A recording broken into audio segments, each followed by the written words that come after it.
I counted every single one. 1, 2, 3. By the time my son's palm hit the side of my face for the 7th time, the sting was already gone. What replaced it was a strange kind of calm, hard and cold, settling over me like wet cement freezing in winter air. 41 years in the building trade teaches you something simple but brutal. You can tell when a structure is beyond repair. At that point, you don't look for patchwork. You start estimating demolition. Standing in my own backyard in Nashville, Tennessee, I watched my son Derek scream himself red in front of my brother and 2 cousins on Thanksgiving afternoon, and I understood something clearly. I was done calculating. The structure was coming down. I just hadn't informed him yet. My name is Walter Briggs. I am 63 years old. I spent 4 decades building custom homes across Middle Tennessee, crawling through attics in July heat that felt like breathing inside an oven, and pouring foundations in February mud that stuck to everything like glue. My hands are so calloused now that temperature barely means anything to them anymore. Hot, cold, it all feels the same dull pressure. I built a company from nothing. I built a reputation that people trusted. I built a life that, from the outside, looked steady and solid. And for the past 4 years, I had also been quietly building something else. A legal structure designed to collapse my son's entire world the moment he gave me enough reason. On that Thursday afternoon, he finally gave me more than enough. But I should go back. Because it didn't start with the slap. That moment was only the spark. The real fire had already been waiting. Derek is 34 years old. He is tall like me, broad in the shoulders like I once was before 2 back surgeries took that away. He has his mother's eyes, the same soft brown she had the day I married her 29 years ago in a small Baptist church outside Murfreesboro. His mother died of cancer when he was 19. Since then, I have often wondered how much of Derek became shaped by grief, and how much of it was simply who he was always going to be. 4 years ago, when he married a woman named Melissa, I gave them what I believed was a gift. I owned a 4-bedroom house in Brentwood through a company I had formed called Iron Wall Holdings, LLC. It had been a rental property for 8 years. When Derek told me they needed a place to live, I told them they could move in. No rent, no lease, just family helping family. That was the version I said out loud. What I did not say, what Derek never bothered to properly read through in the occupancy agreement his lawyer should have reviewed, was that the arrangement could be terminated immediately if either occupant committed any act of financial fraud against the managing member of Ironwall Holdings. That managing member was me. I wrote that clause 4 years earlier because I already understood something about my son. I had watched him borrow money from friends and never pay it back. I had seen him talk his way into a sales management job he wasn't qualified for by dropping my name like it was currency. I had watched him build shortcuts where other people built effort. And I had watched him marry Melissa. Melissa was beautiful in a sharp, calculated way. The first time she met me, she called me Walter instead of anything warmer, and her eyes moved through every room like she was scanning for exits tied to money. She never looked at things without also estimating what they were worth. I didn't set up that legal structure because I wanted to trap my son. I did it because I've spent 41 years in construction, and construction teaches you one rule above everything else. Never pour a foundation without planning for the worst possible failure. Derek had always been my worst-case scenario that I hoped would never happen. For 3 years after they moved in, it mostly held. Or at least it looked like it held. The cracks were there, but I kept covering them. There was the $10,000 loan that turned into a gift the moment he said he couldn't repay it. The car lease I co-signed because his credit was too damaged. The steady stream of contractor referrals I gave him so he could get back on his feet doing light project coordination for my old clients. He took all of it. And every time he thanked me like gratitude was part of a transaction, lasting just long enough for the check to clear. Melissa didn't help. She had a skill I can only describe as quiet pressure. She never asked directly for anything. She would just mention things in passing, softly, with a patient disappointment, like the world itself was slightly failing her. The refrigerator was a bit noisy. I bought a new one for $1,800. The master bathroom felt outdated. I paid $6,000 to have it retiled by my own crew because they were loyal men, and I still believed that's what loyalty meant. I stopped believing that in September, 10 weeks before Thanksgiving. My accountant called me about a discrepancy. Derek had been working as a project coordinator for one of my longtime clients, Frank Hollis, a commercial developer who had trusted Briggs construction subcontractors for over 15 years. Frank didn't know about the tension between me and my son. He only knew Derek was my son and assumed that meant reliability. That assumption cost him. Over 8 months, Derek had been inflating material invoices and pocketing the difference. Nothing sophisticated, nothing clever. Just simple, careless fraud. The kind you'd expect from a teenager testing boundaries, not a 34-year-old man. The total was $42,000. Frank hadn't caught it yet. But my accountant did, because 2 subcontractors were still on my active books, and the numbers didn't align. I didn't call Derek. I didn't confront him. I sat with my attorney, Patricia Owens, a careful, precise woman who had handled my business affairs for 11 years. I told her what I found. She read the Iron Wall Holdings agreement twice, slowly.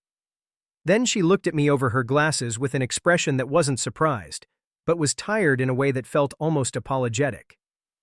"We can act now," she said. "The fraud clause is active. We can revoke occupancy immediately." "Not yet," I said. "I want the full picture first." Patricia looked at me like I was about to touch a live wire. She didn't argue. She just nodded once and prepared the paperwork anyway, keeping it ready. For 10 weeks, I watched. What I learned came in pieces. Derek owed close to $90,000 to a gambling syndicate operating out of Clarksville, mostly sports betting. He had the kind of false confidence that builds when someone wins just enough to forget that losing is inevitable. He wasn't building a life with Melissa. He was trying to survive one more week at a time, using Frank's money to cover debts that grew faster than he could fix them. I didn't react loudly. I rarely do. I would sit at my kitchen table early in the morning before the city fully woke up, coffee cooling in front of me, thinking about the boy I used to take fishing at Percy Priest Lake when he was 7. I thought about him climbing onto the arm of my chair, resting his head against my shoulder during Sunday football games. I thought about all the versions of Derek that existed before this one, and I grieved them quietly. Then I closed that thought and got on with my day. I invited myself to Thanksgiving. I told Derek I wanted family time. My brother Raymond came from Memphis with his wife. 2 cousins drove up from Shelbyville. It was meant to feel normal, almost warm. For a while it did. The food was good. The talk was easy. I sat in a house I owned and watched my son perform good host like it was a role he had rehearsed many times, smiling at the right moments, laughing at the right volume, never quite reaching his eyes. The shift came at dinner. Raymond, relaxed and unaware, commented about the house and said to Derek, "You're lucky your father set you up like this." Derek's jaw tightened instantly. He glanced at Melissa. She gave him a look I knew well as permission. "Set me up," Derek said as he put his fork down. His voice had shifted. Whatever politeness was there before had drained out completely, like water leaving a sink. "You think he set me up out of kindness, Uncle Raymond? Let me explain what this arrangement really is." He didn't stop. He had been drinking since midday, and it looked like he had been building up to this moment all day, waiting for an audience. He started talking about how I had never respected him, how I always made him feel like a lower-level employee inside his own family, how the house wasn't a gift, but a leash, how I used money to control people and then acted hurt when they pushed back. Melissa sat there with her hands folded neatly, eyes lowered, playing the part of innocence very well. Raymond looked at me like a man who had walked into the wrong room and suddenly found himself inside something personal and uncomfortable. I asked Derek twice to stop. Quietly. The way you ask a man to put down a weapon before things turn into something neither of you can take back. But he didn't stop. He stood up instead. Pointed at me. His finger shaking slightly. He said everything I had ever done for him came with strings attached. That I was a controlling old man who used money as a replacement for love. And if I thought living in this house meant he owed me anything, I could take that house and do something physically impossible with it. I stood up too. That was when he hit me. It wasn't a punch you prepare for. It was an open-hand slap, the same kind I had seen before in that video I once watched. More insult than fight. It cracked across the dining room like a whip. My glasses shifted sideways. Heat spread across my left cheekbone immediately. Raymond stood up at once. My cousins went silent. Derek's eyes widened just slightly. For a couple of seconds, I could actually see him realize what had just happened. And then he did it again. If you want to count, then count properly. The first was shock. The second was choice. The third came when I still didn't react the way he expected, and that seemed to make him more angry than anything I had said. By the fourth and fifth, he was shouting now, his voice breaking, saying I had ruined his life. That I made him dependent on purpose. That every dollar I ever gave him was another brick in a prison I built around him. By the sixth and seventh, his hand was hurting and his breathing was uneven. Melissa just watched quietly from her chair, not horrified, not shocked, but observing like she was studying something. 7 times. I remember each one. And I remember exactly when it stopped. Not because he decided to stop, but because Raymond stepped in between us and told Derek, in a voice I hadn't heard from him since we were young, that he needed to sit down immediately and think about what he had just done. Derek sat down. He was breathing hard. He wouldn't look at me. Melissa quietly got up and said she needed more wine, like this was just another dinner inconvenience. I picked up my napkin and pressed it gently to my cheek. When I pulled it away, there was a faint red mark. I folded it carefully and placed it back on the table. Then I looked at my son. I want you and Melissa out of this house by December 1st, I said. His head snapped up immediately. I'm not saying this out of anger, I continued. I'm saying it because it's finished. We are done. I'll give you a month to figure out where you're going. That is more time than the law requires, and more than you've earned. December 1st. He opened his mouth to respond. I didn't wait. I stood up, put my coat on, and thanked Raymond for coming. I shook hands with my cousins. Then I walked out of the house that carried my name on the deed, got into my car, and drove back downtown. I sat in my condo kitchen until around 2 in the morning, just drinking water and thinking. Not sleeping, just thinking. Then I called Patricia. Do you remember the paperwork you prepared? I asked. The revocation. It's on my desk, she said immediately. She didn't sound surprised. She didn't sound like I had woken her up, even though it was well past midnight. She sounded like someone who had been waiting for this call for weeks.